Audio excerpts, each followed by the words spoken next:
afternoon, good morning and good evening. My name's Barbara Hayward, and today I'm the facilitator of Adoption, the Uncensored Truth and Beyond.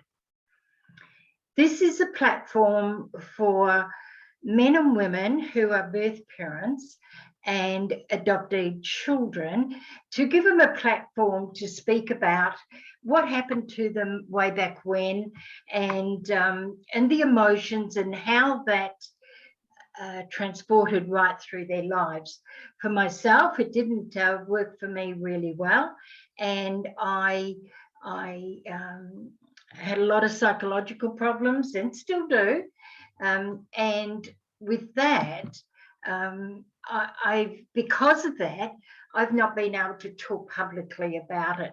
So I decided it was time that we, the first part of the adoption, had a platform. Now, one of the things that I've got out of this, even though we've only had a few videos, is the fact that I had no idea that the adopted out children were generally so highly affected by it. That has really surprised me. Before I go any further, I'm not fully professional at this, so please bear with me. I'll do my disclaimer. This video is intended for educational and documentary purposes. The content within this video contains themes that some individuals may consider triggering, offensive, or disturbing. The intent is not to disrespect viewers or any individual spoken about herein. Viewer discretion is advised. Okay, now, this is my second try at this video, and I'm going to get rid of my iPhone now because last time my phone went. Today, I'm taking a little different track, and it's been a question that I've asked for many years. First off to myself, and then when I knew other birth mothers, I asked them, and I had no answers. And some time ago, I was on a Facebook page of a closed group, and I woke up one morning and intuitively I felt I needed to write my story. And so I wrote my story. It was quite long, and I got wonderful, wonderful, wonderful comments. Now, there was one comment in there that, you know, when you read something, it's like it's wrong, or it's not the whole story or something.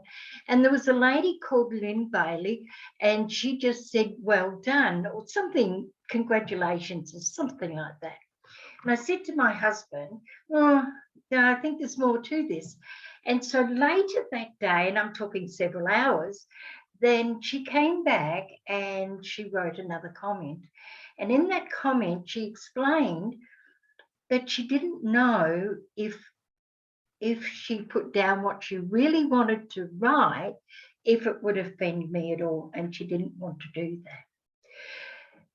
And she went on to explain that her role as a young nurse in St Margaret's Hospital for Women in Sydney was to take our babies away. And I just burst out in tears because I'd never met a Lyn Bailey before, and here she is. And I wrote back and I said, at some stage when I'm ready, can I please contact you for a private message, and can we talk? And she said, fine. She's not ready to talk to me yet either.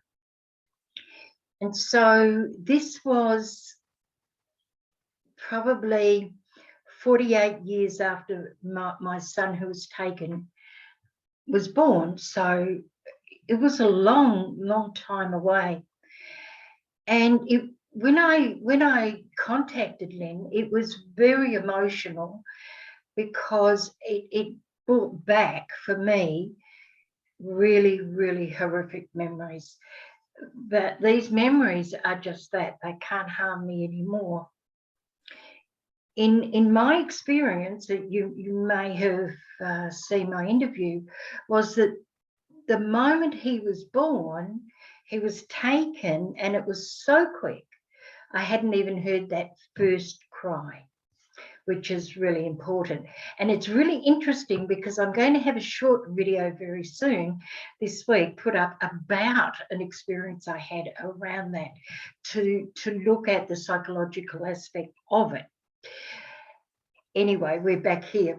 So I asked Lyn, we lost contact because I moved countries and what I normally do. And she commented on one of my posts that I put up regarding an interview, or was the interview. And I remembered that she was a nurse. And so I got back onto her and I asked very nicely, like, normally I say to people, there can be, two answers to this. It's a yes or a no. But I gave her a better. I said, there's only one answer. It's a yes. I'll accept no if I have to. Would you mind coming on and talking to my viewers? So today, it is such a privilege and such a rarity in this field to be able to speak to Lyn and find out what actually did happen. And I know our babies didn't have 3 heads, so they didn't go to a spaceship or anything like that. And I'm sure the story is very basic because there's not much you can do with babies. And but today we're going to get Lyn's experience of what it was in the late 1960s and the early 1970s. So Lyn, thank you so much for participating today and joining me on this podcast. And I feel very honoured because over that time, I did get to know you quite well. And I have to say, until I met you and spoke to you, I did not have nurses who did that in high regard, because I had a couple of really bad incidents with nurses, and I know everybody's different, but you're here, thank you, and we're going to find out what the steps and the stages were once the baby was born. So welcome and thank you for coming. Good morning, Barb, and everyone in listening land there. Thank you so much, firstly, for asking me to come on and be interviewed. I feel very both humbled and honoured to be able to share my story about what it was like, about what happened to these beautiful babies that were taken from so many mums and what happened behind the scenes. So thank you for allowing me to share my side of the story. Thank you. So I'd like to do this, Lyn, in 2 parts, if you don't mind. And the first part is what I call the practical part. It's the real part. It's step by step, the procedure, the strategy, whatever. And then I'd like to look at the emotional side of it. And so okay, my baby was born, the cord is cut, and the nurse got him and said, as she left the room, she said, "It's a boy," the door closed. Now I'd like to hand it over to you. What happened once that door is closed, which it closed very quickly, I can tell you. Yes, so I was standing beside you, or the mother. It wasn't you personally, but I'm saying you being the mother who was having to have her baby taken away so quickly. And as soon as that baby was born and the cord was cut, the baby, I would be standing there with a warm blanket, preheated blanket, and the baby would be placed in that blanket, and I would wrap it in that blanket and turn around and quickly walk out of the labour ward, shut the door, and there was the finality as far as the young woman on the labour table who'd just given birth, because that was the last she saw of her baby. So I would take the baby. We had the hospital where I was at St Margaret's. We had, it was a multi-level hospital, and level 3 was what we called the prenatal and adoptive ward. And on that ward, we had all the women who were in antenatally. And bear in mind, back then, we didn't have the sorts of things, because I am talking about late 60s, 69, 70, 71. So we didn't have the sort of care we have now. So we had a large number of women who were admitted for long periods throughout their pregnancy. And so all those women were on level 3. We had a nursery on every floor. There was a ward and a nursery. In the nursery on level 3, all the babies that were being placed for adoption would go into the nursery on level 3. So I would take the baby from the labour ward, get in the lift, go down to level 3, go out, go into the nursery. There we would weigh the baby, check the baby to make sure it had 10 fingers and 10 toes, all the relevant checks, give the, I don't even know if we gave any injections back then. I can't think back then. I don't know that we did. That's all coming later. But, and we'd bath the baby and we'd dress it and we'd wrap it up and we'd put, we actually would make a name. If I was the nurse taking the baby out of the labour ward, then I would get to call the baby a first name. So, you know, whatever name I chose, that would be written on a card, that would be placed at the top of the baby's cot, and it would be kept there in the level 3 nursery. And because these babies had been taken from their mums, they all had to go on to artificial feeding immediately. So they would be put on some sort of formula and we'd feed them every 4 hours, whatever and back then it was a rigid every 4 hours. Believe me, that was the order of the day back then. But what we did on level 3 was, because we had all these long-term women in waiting to have their babies, what we would do when we got a new baby up for adoption, we would actually go to one of the mums and say, would you like to be a surrogate mother, for want of another way of putting it, to this baby? And so, and the women were, most of the women were very open to this. And, you know, I mean, we gave them the option. If they said no, that was fine. There wasn't a, you know, they didn't have to look after the baby. But what happened was that every 4 hours when it was feed time, we would take the baby out to the mother who was going to be the surrogate mother for this baby, so that the baby went to the same mother every feed time. So the same mother looked after the same baby. So there was a continuity of care there for these precious babies.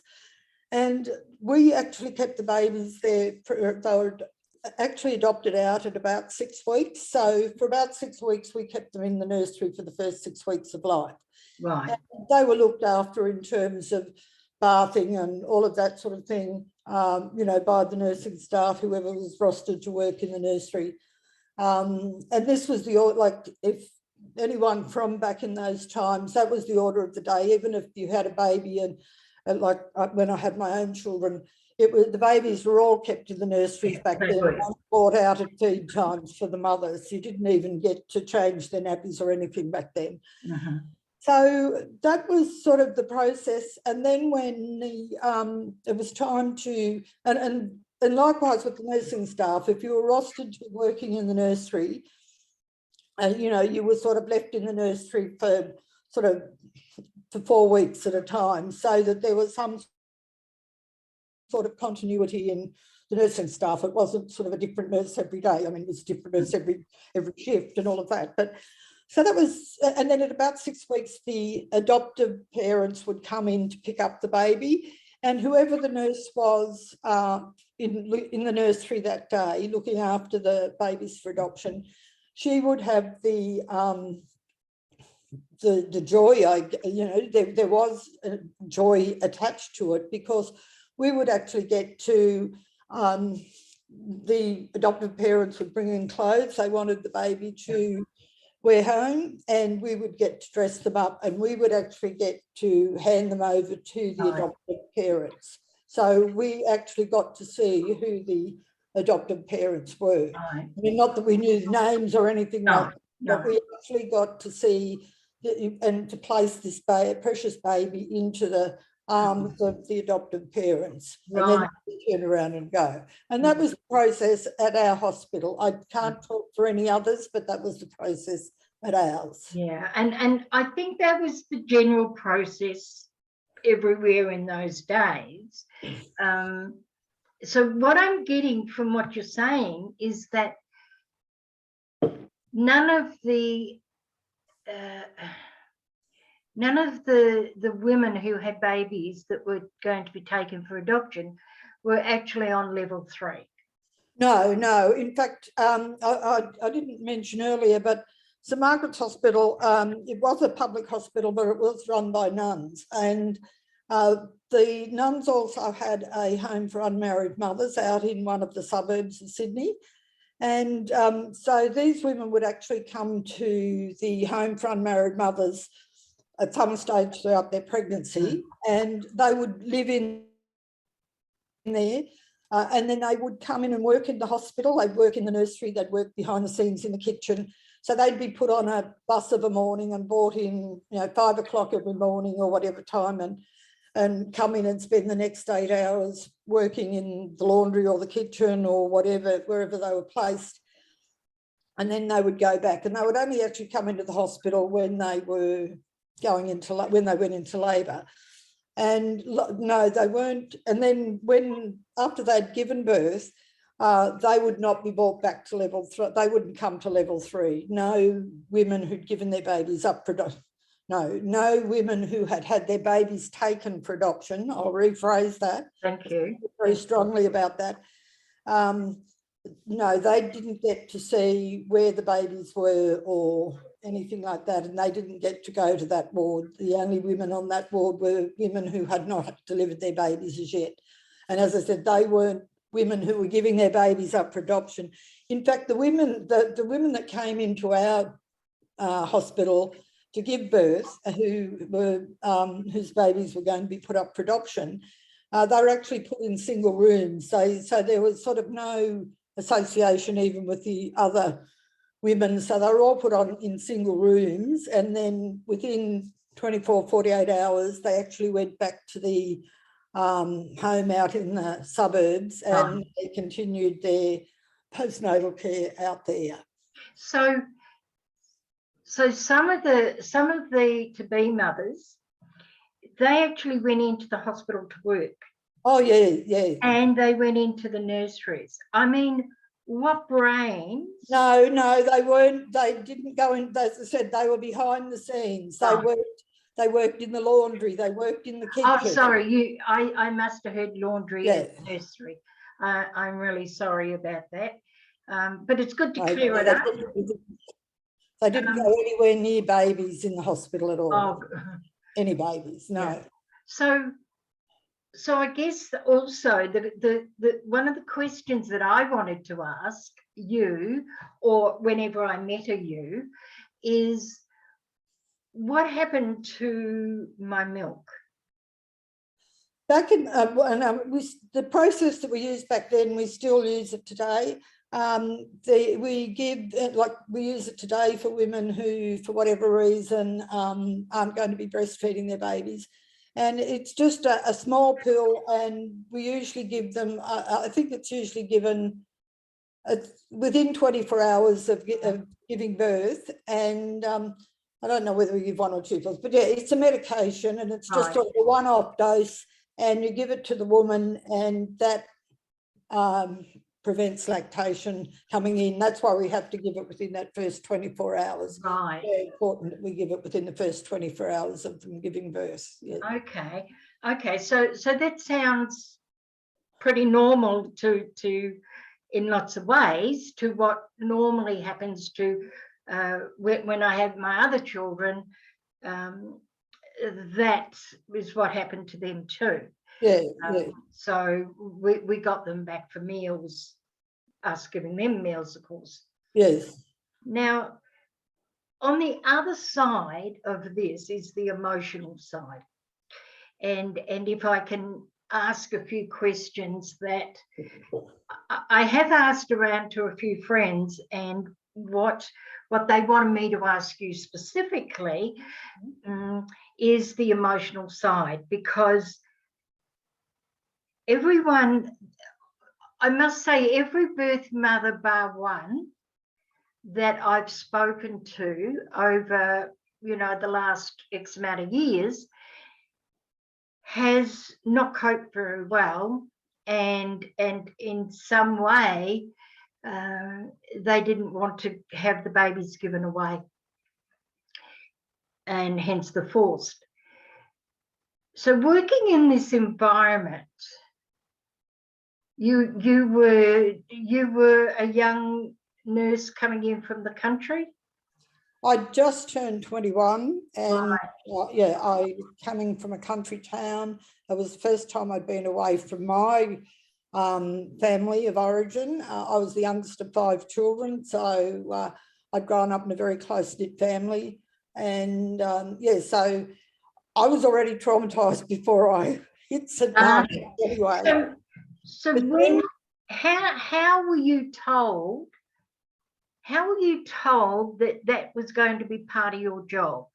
Is we to were literally told the first time we got to, like, whichever ward we were rostered on, we weren't given any forewarning that it was going to happen. But like the first time we were rostered on a ward where there was a single mum in a private room, we'd be given a report. They'd say, oh, and we only ever knew the first names of these women. We didn't have their last names or any details of them. I think we probably had their first name and their age, and that was about it, their date of birth. And we were told, you know, like, that's Lyn in that room, and she's 16 and she's having a baby, and the baby's going to be put up for adoption. And that was it. So you'd go in and sort of introduce yourself and start to look after this woman, girl, depending, you know, and so it was just slipped in your handover. It was just slipped. yeah, that's it. And the same, the bladder problems and the temperature and the blood pressure. If this was just put in and then walked away. Yeah. Okay, if you can go back, and if you may, would you share with me how you felt the first time this happened, or the first couple of times this happened, because this would have been very, very foreign to you. It was extremely foreign to me. I'd never come. I had 2 cousins who were only a couple of years younger than me, who I knew were adopted.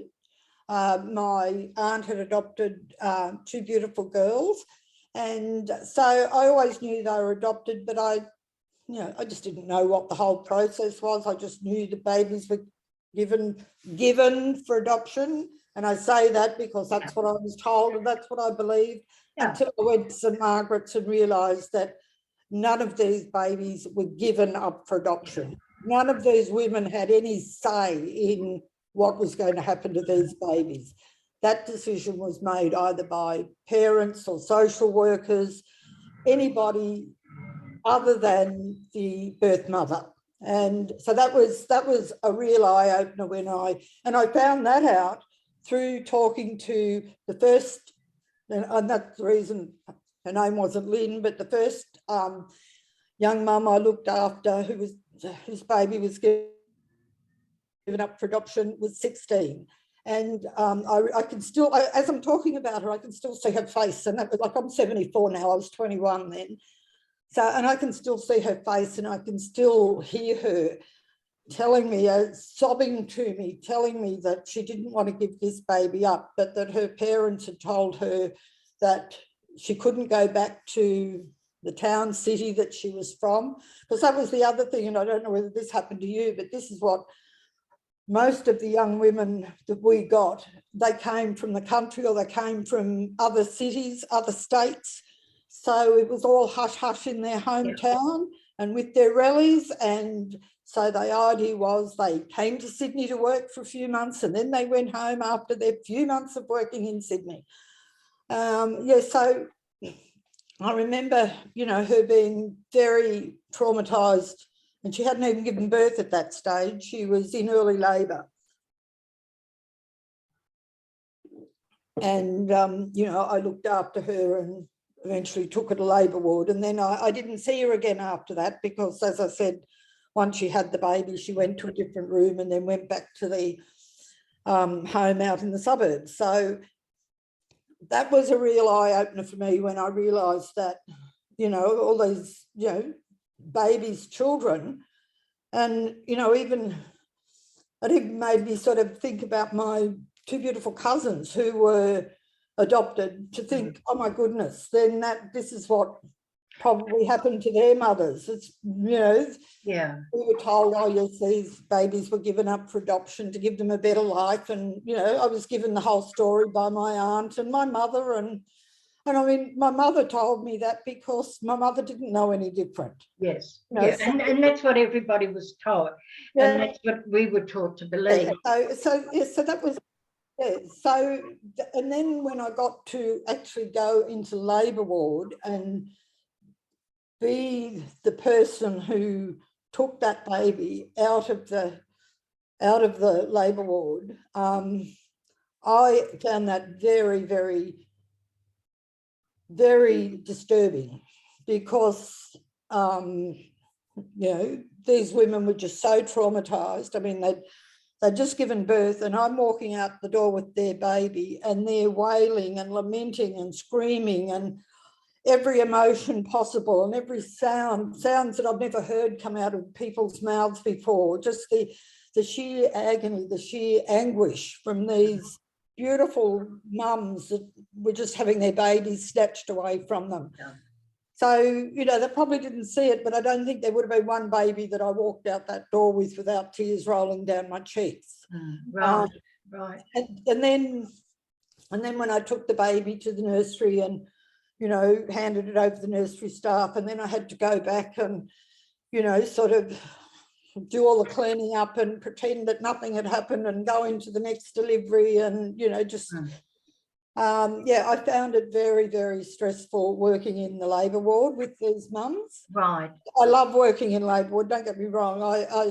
To me, birth is the greatest miracle on earth.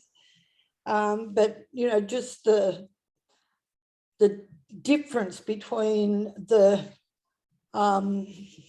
traumatic situation of these mums whose babies were being snatched away was such a contrast to the married woman who's just given birth after carrying a baby for 9 months and just had this beautiful treasure placed in her arms. It was just, the contrast was just so. Did you encounter amongst the staff, the women, the nurses, some nurses, because when for me, I can remember a scene, and I did get to see my baby for, I was permitted 5 minutes. And the nurse who organised it, who could have been sacked, said to me, just look at the baby for 5 minutes because that's a lifetime of memory that you're going to have. And so that's what I did. But I did hear them in the background. And how dare I was nothing but a slut and I probably got paid to do it and you know, I don't deserve yada yada. Was that the common thing, or were there more nurses who were taken aback emotionally for this experience? I can only talk from my own experience from the nurses that I work with at St Margaret's. The majority of my colleagues I found were similarly affected the same way I was. Right. There was a minority of nurses who reacted in the way you're saying, who put these women down, who had no time for them, who, you know, just treated them like dirt. I can't say any, you know, and that bothered me, that they were my fellow nurses. They were my sisters in nursing, and yet their attitude and their outlook was just so totally different to what mine was. I found that really hard and very confronting too. And so apologising to people for it. You know, I found myself having to apologise for it. Yeah. So let's say, for instance, in the nursery, you've got a nurse who's very matter of fact uncompassionate, and yourself, and it's now smoker time or cuppa time or whatever you call it, and you go to the staff room. What is the atmosphere there like? Look, it doesn't really come into it that much, because if you know anything about nurses, and particularly about midwives or people who work in midwifery side of nursing, breaks are something that are almost unheard of. Most of your breaks are taken at work, at the desk or whatever. When you do go to a break, it's a very quick, you've only got time to eat and run, and you're back again. So there wasn't a lot of conversation around that. And given that these mums whose babies were taken, these birth mums, they were only a very small minority of the patients that we had. Right. It was, even back, it was a large hospital. We had, you know, we had about 400 or 500 women in that hospital. So, you know, and at any given time, we might have a maximum of 5 or 6 young girls in there, and the rest of them were, so it would come up in actual, at the time it was happening, like if you're working in labour ward, if you're looking after someone who was, you know, a young mum, you know, young single mum, then, you know, there might be, when you go back out to the desk, then you would hear comments in the labour ward, rather than once the baby went down to the nursery. I think most people either loved working in the nursery or hated it, and that didn't matter whether they were babies up for adoption or babies being, you know, of course. And even to this day, it's still the same, you know, sort of, some people love working with, you know, 30 babies around them, and other people absolutely hate it. So, but for me, I loved it, and I loved it when I got night shift on the level 3 nursery, because I could well have easily lost my job over that and not ended up completing my nursing training, my midwifery training, because I felt so strongly about these birth mums that when I was on night shift in the nursery on level 3, I would actually sneak, I don't know, you know, if many of the viewers remember it, but the little box brownie cameras that we had in those days, I would sneak one into my bag to take into the nursery, and I would go around and I would photograph the babies, and then I would, you know, find the mums if they were still in the hospital. Well, the next day I'd have to, before I went to bed, I'd have to knock off and I'd have to run down to the chemist, the local chemist down the road, put the photos in to be developed, and hope that they would come back by the next day so that I could get them back by the next night, and maybe get them back to the mums before the mums were taken back out to the home out in the suburbs. And I would run around and I would hand out, I would say, I would ask them first, I would just say, you know, would you like a photo of your baby? And they'd say, yes, please. And I'd say, some of them, very occasionally you'd get someone who would say no because it was just too traumatic. Yeah. And, you know, I would respect that. But most of them said, yes, please. And then I would have to swear them to secrecy. And I mean, you knew that they were going to keep the secret because, you know, of all the surrounding what had happened to them. So, and I would slip them a photo of their beautiful baby before they went home. And if no, of course, if I had ever got caught doing that, that Sure. would be the end of my career. But obviously the universe or the good Lord or whoever it is that greater power had it in their mind. They wanted me to be a midwife for the next 50 years. So they didn't get you caught. It's really interesting with that, because this young nurse that had me, taking care of me, she did the same thing. Oh, really? Yeah, yeah. And a little bit different, but she, the photographer came in and said, oh, I've just taken a photo of your baby, and where do I send it? And I said, no, I'm, my baby's for adoption. Said, well, yes, but where would you like me to send it? The nurse really wants you to have one. So I did get this little photo. I remember the little tiny one from home. And it's really interesting, because not many years ago, about a decade ago, I was living in Perth in Mandurah, and we had a swimming group that because we were right on the Indian Ocean, and they were going to a movie, and I go, oh yeah, I'll come. Oh, can we talk to you later, says this lady. And her name was Lyn.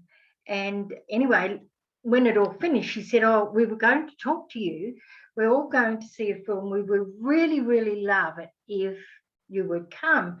And we will support you. And I said, what's her name? And Philomena. And I said, oh, do you know anything about it? And she went, but if it's too much, I said, no, I'll be fine.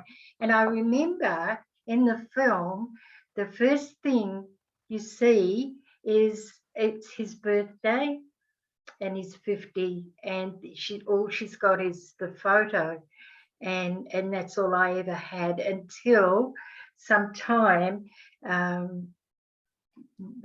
it was gone. And that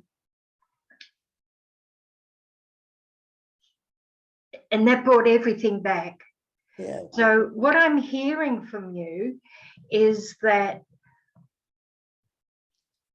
there were really kind nurses, and there was really cranky nurses.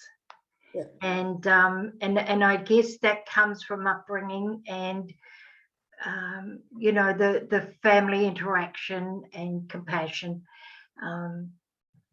Wow, what a really, really interesting story, Lyn. Thank you.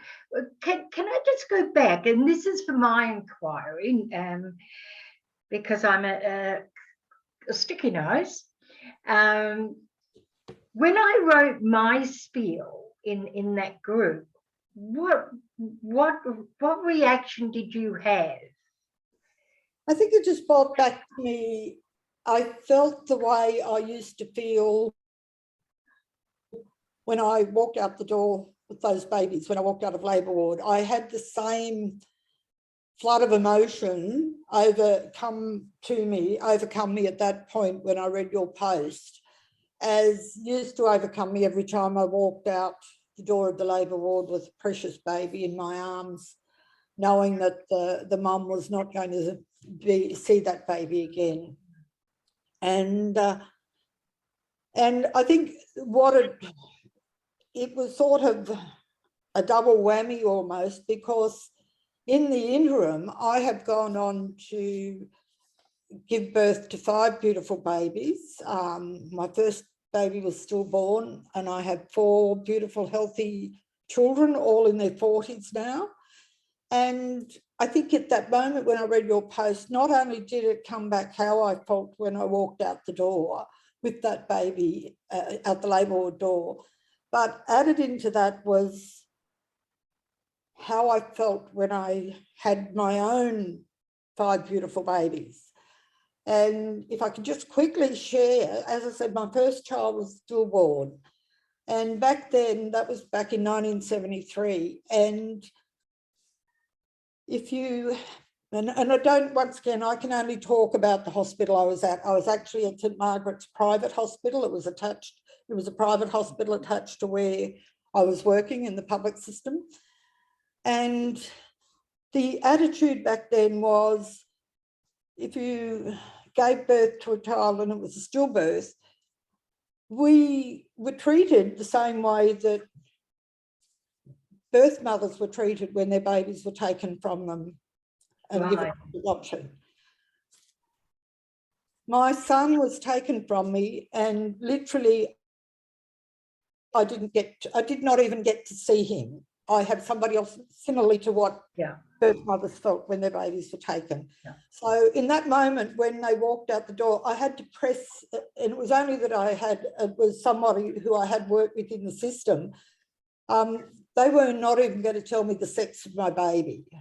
And I put on a bit of a stir to her and said, please tell me what's the sex. And it was a little boy. And that was it. I didn't get to actually see him or to hold him. And in that moment, I was very much united with birth mums whose babies were taken from them in adoption. Even though I knew that my baby was not alive, it was just that whole disconnect immediately. And then I went on to have 4 beautiful children in a totally different set of emotions with, you know, where I could give birth, then they were put in my arms and I was able to nurture them and I was able to take them home from hospital. So when I read your post, I had all those emotions all came rushing back in again. And I think that's what my first comment was, just, and I can't remember what I put, but it was more or less meaning, well done for having the courage to share your story. Right. And then once I'd processed my own emotions that had come up when I read your post, then I was able to get back to you and say, this is the angle that I was coming from. Yeah, it's really interesting. I personally haven't had a stillborn. I had 8 pregnancies. The first was taken, of course. I had 5 miscarriages. Well, I had my first taken, then I had 3 miscarriages, and then I had my son, and then I had 2 miscarriages, and then I had my son and called it quits for that one. And I do recognize back in those days, the death of a baby, whether you're in a relationship or not, you don't have that baby to take home. And you didn't have that baby to hold, where today it's very different. But the psychological part of it is the same and nothing like it, because stillborn is a lifetime, but the difference between the two, and I'm going to be doing a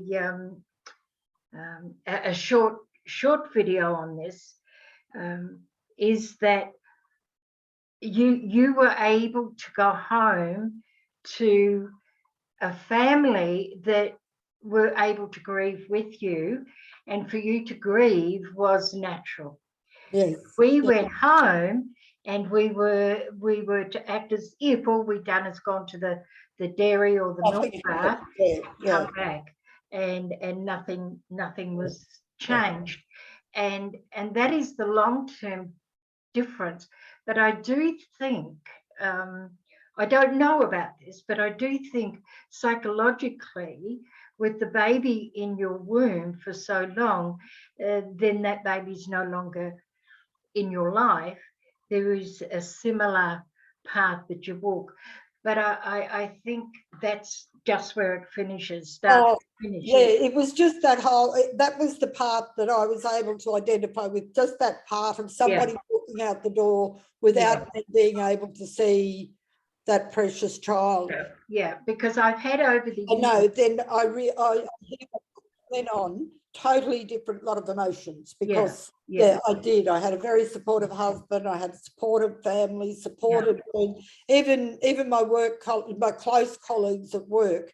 Within within a matter of hours, I had about 4 or 5 of my nursing colleagues who were on duty on night shift that night, all coming in through my door to give me a hug and, so sorry to hear about this. So very different. Just that one little bit. Yeah, was yeah. the part that was, yeah. So, and I'm really pleased that we've had this conversation about that, because one of the things that I've found is every Mother's Day, I put up a post on my Facebook and other certain Facebooks, and it's a silent Happy Mother's Day. To those who haven't met their child has walked away, or they've walked away, or their child has passed, or they've never met or talked or whatever. And because there's a lot of, and that's for another day, but the statistics are not good for birth mothers.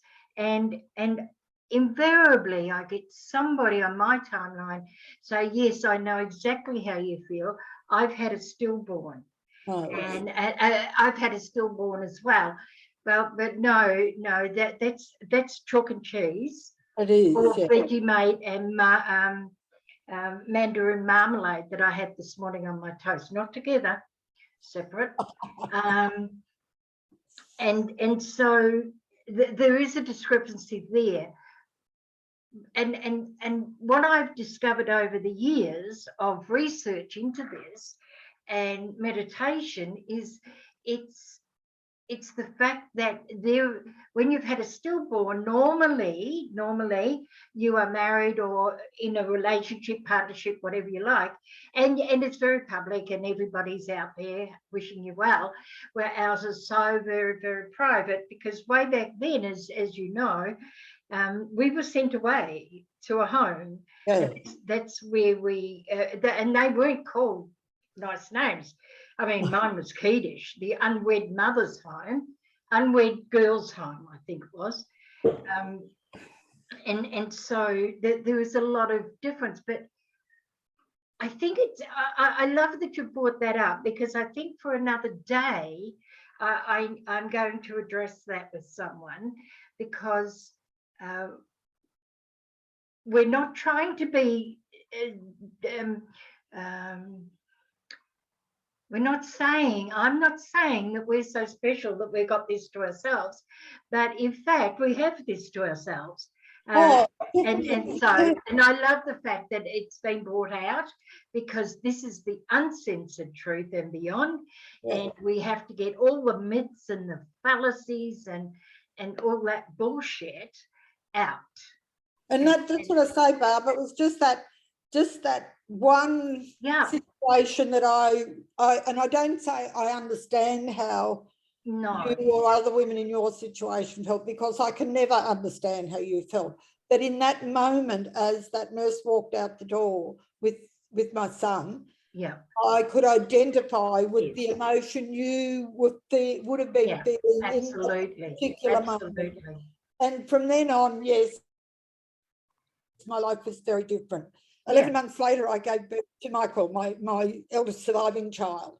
And then I went on to have 4 children in 4 years. So, you know, which was wonderful, you know, and it did mean I delayed my grieving process over my firstborn, over Grant.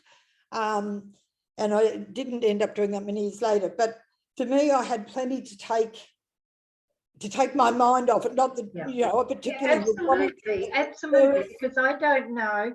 People like yourself didn't have that. You just had to we walk just out that door and nothing had happened. Yeah, and that was the advice my mother gave me when I went back home is, well, don't think she said, this is a quote, don't think that you're going to sit around home all day. You're going to get a job, and I want you to get one this week, because after all you've done is had a baby, and you just get on with it. Put it behind you as if nothing has happened. Get on with it. Go get a job and act like nothing's changed. And that was my words of wisdom.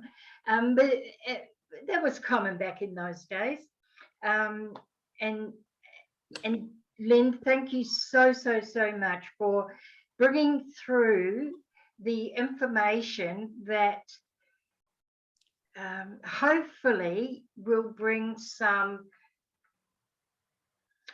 little bit of peace Yeah. in the heart of we women, that the majority of our babies, once they were taken away from us, that they were given love and warmth and compassion. Yeah. And I'm not saying every baby did, because I'm sure they did. But Yeah, exactly that. it answered a lot of my questions today. It is something that I wanted to know. And Lyn, thank you so, so much. And to my audience, thank you. I know this has gone on a little longer than we normally. However, some really good things came up today, some good learnings and good awareness and understanding of the time, the fallacies versus the truth. So until next time, catch you later. Bye. Bye.